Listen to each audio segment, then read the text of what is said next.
Bonjour à tous et bienvenue sur notre chaîne. Aujourd'hui, nous plongeons dans une lettre fascinante, la troisième lettre aux 7 églises de l'Apocalypse, adressée à l'église de Pergame. C'est un message puissant qui résonne encore aujourd'hui, alors installez-vous confortablement.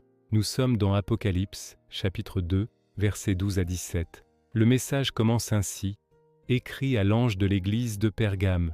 Voici ce que dit celui qui a l'épée aiguë à 2 tranchants. Dès le départ, l'image est forte. Jésus se présente non pas comme un doux agneau, mais comme celui qui détient l'épée de la parole de Dieu, une épée qui tranche, qui juge, qui sépare le vrai du faux. Cette image est cruciale pour comprendre la suite du message. Pergame était une ville impressionnante, un centre culturel, politique et religieux majeur de l'Empire romain en Asie mineure. Elle abritait une bibliothèque immense, rivalisant avec celle d'Alexandrie. Mais plus important encore pour notre texte, elle était le siège d'un culte impérial très fort et de nombreux temples païens, notamment un autel monumental dédié à Zeus. Jean décrit Pergame comme l'endroit où Satan a son trône. C'est dans ce contexte hostile que vit la communauté chrétienne. Jésus commence par des félicitations, ce qui est sa manière habituelle d'encourager. Il dit « Je sais où tu demeures, je sais que là est le trône de Satan. Tu retiens mon nom et tu n'as pas renié ma foi, même au jour d'Antipas, mon témoin fidèle, qui a été mis à mort chez vous, là où Satan demeure. » Imaginez un peu, vivre sa foi dans une ville où le paganisme et l'adoration de l'empereur sont si omniprésents que l'endroit est qualifié de trône de Satan. C'est un défi immense. Et pourtant, cette Église tient bon. Elle n'a pas renié le nom de Jésus, même face aux martyrs, comme celui d'Antipas. C'est une preuve de courage et de fidélité extraordinaire.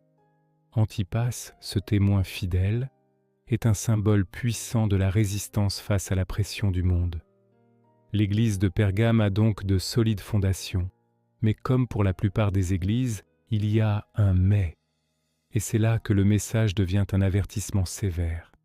Jésus continue « Mais j'ai quelque chose contre toi, c'est que tu as là des gens attachés à la doctrine de Balaam qui enseignait à Balak à mettre une pierre d'achoppement devant les fils d'Israël pour qu'ils mangent des viandes sacrifiées aux idoles et qu'ils se livrent à l'immoralité. » Pour comprendre cette accusation, il faut revenir à l'Ancien Testament, dans le livre des Nombres.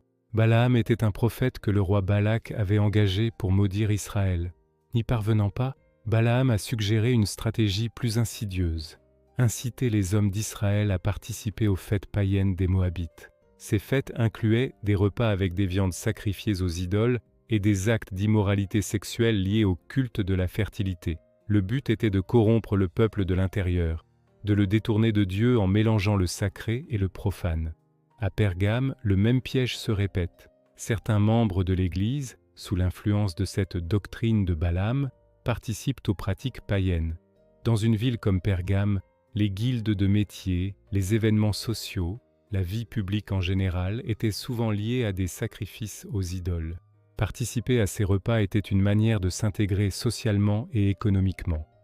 Refuser, c'était s'isoler, voire se mettre en danger. Certains chrétiens ont donc commencé à faire des compromis, à se dire que manger cette viande n'était pas si grave. Mais ce faisant, ils légitimaient l'idolâtrie et s'ouvraient à des comportements qui contredisaient leur foi. Le compromis doctrinal mène inévitablement au compromis moral. Et ce n'est pas tout. Jésus ajoute « De même, toi aussi tu as des gens attachés pareillement à la doctrine des Nicolaïtes. » On a déjà rencontré les Nicolaïtes dans la lettre à l'église d'Éphèse. Les Éphésiens haïssaient leurs œuvres, ce qui était une bonne chose. Mais à Pergame, non seulement on ne les hait pas, mais on les tolère au sein même de la communauté. La doctrine des Nicolaïtes est très proche de celle de Balaam. Elle prônait une sorte de liberté chrétienne mal comprise, où l'on pouvait séparer la foi spirituelle des actions du corps. En gros, il disait « Ce que tu fais avec ton corps n'affecte pas ton âme, donc tu peux participer aux rituels païens sans problème. » C'est un mensonge dangereux, une porte ouverte à tous les compromis. Le problème de l'église de Pergame n'est donc pas la persécution extérieure, qu'elle endure avec courage. Son problème est interne. C'est le compromis la tolérance face à des enseignements qui détruisent la foi de l'intérieur. L'ennemi n'est plus seulement à l'extérieur des murs, il est aussi à l'intérieur, assis sur les mêmes bancs. Et c'est là que l'épée à 2 tranchants de Jésus devient si importante. Elle est là pour séparer la vérité de l'erreur, pour purifier l'Église de ses doctrines toxiques. Face à cette situation, l'appel de Jésus est clair et direct. « Repens-toi donc, sinon je viendrai à toi bientôt et je les combattrai avec l'épée de ma bouche. » La repentance est urgente. Il ne s'agit pas seulement d'un regret passager, mais d'un changement radical de direction. L'Église doit cesser de tolérer ces faux enseignements et ceux qui les propagent.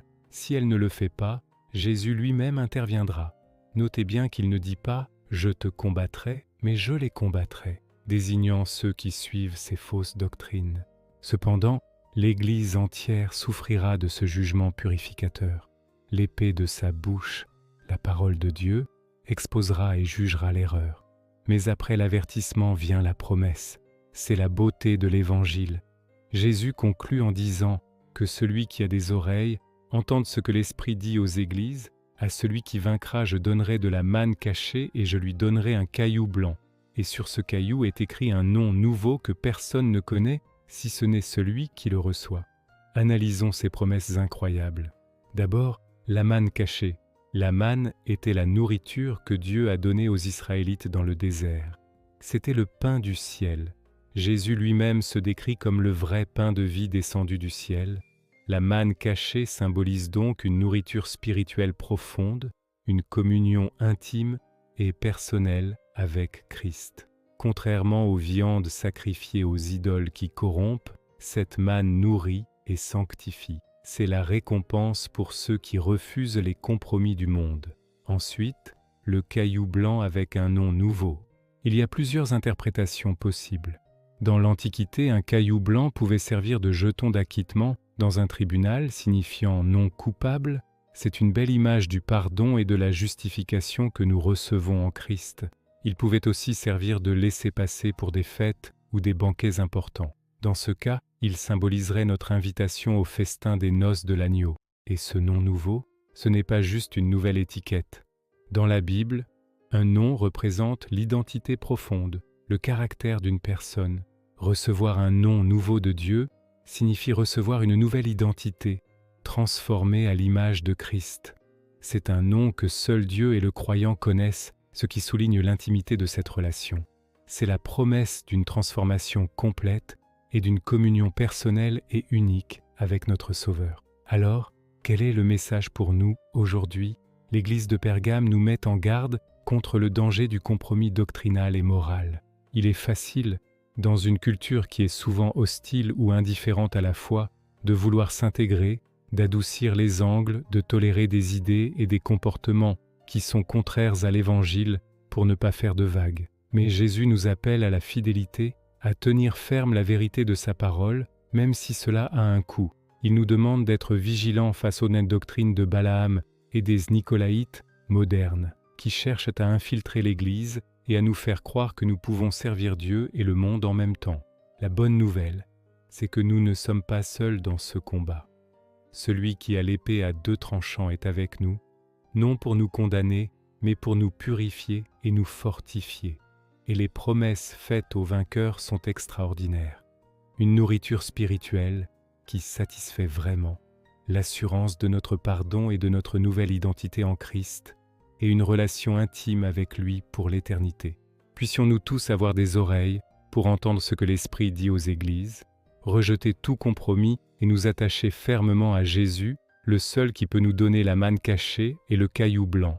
Merci de nous avoir suivis. Si cette étude vous a parlé, n'hésitez pas à aimer la vidéo, à la partager et à vous abonner pour ne pas manquer nos prochains épisodes sur les lettres aux églises. Que Dieu vous bénisse.